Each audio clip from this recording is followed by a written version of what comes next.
মায়ের গর্ভে যখন বাচ্চা থাকে আন্দাজে কোনো ওষুধ খাবেন না।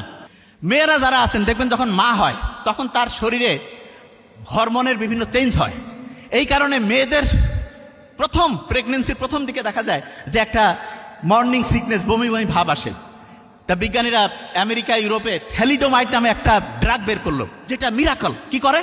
মেয়েদের মর্নিং সিকনেস নষ্ট করে দেয়, মানে মর্নিং সিকনেসের প্রবলেমটা দূর করে দেয়।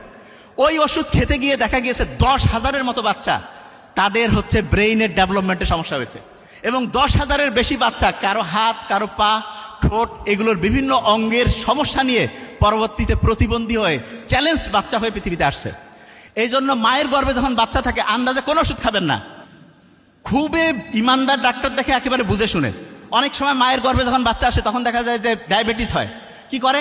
কয় যে ডায়াবেটিস হয়েছে, এই সময় মুখে ওষুধ খাবে। নো, মায়ের গর্ভে যখন বাচ্চা, ওই সময় ডায়াবেটিস হলে ইনসুলিন তাকে শরীরে দিতে হবে, কারণ ইনসুলিনটা বাচ্চার কোনো ক্ষতি করবে না মায়ের গর্ভে যখন বাচ্চা। কিন্তু ওই সময় যে ওষুধ খায়, ওই ওষুধ সরাসরি বাচ্চার শরীরের গিয়ে তার ব্রেন, লিভার, কিডনি ধ্বংস করে দিতে পারে।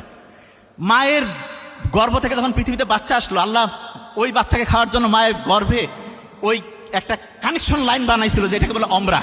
আর পৃথিবীতে যখন আসলো তখন তার জন্য হচ্ছে মাতৃদুগ্ধ।